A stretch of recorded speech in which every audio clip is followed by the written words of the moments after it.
من العلماء الصوماليين كم يوحوا كهالله علن لا إله إلا الله أي قرنته مركز أبوح الور علن كان لا إله إلا الله نحن أي قرنته أي قبله الضباط كحرنا يعني كفر السنة يعني أي دلوا يستاجل للجوبة هي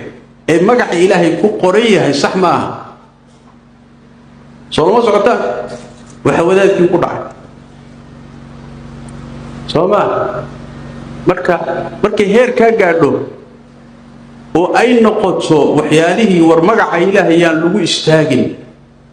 war magaca Ilaahay yaan la ihaanaysanin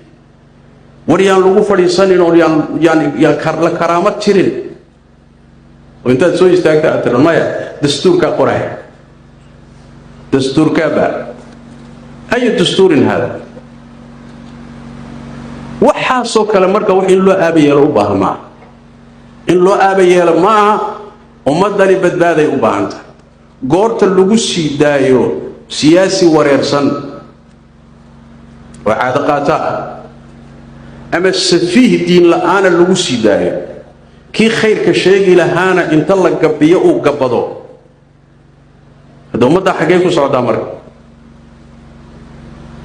waxa leeyahay culimada iyo ducaada khayr Allah idin siiyo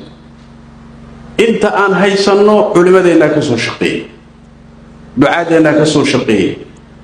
وناغان ان هيسنو ما انت ميل ودا سومالي ku taamayso quraankan iyo cilmigan iyo macaahiddan iyo jaamacadahan iyo xijaabkan iyo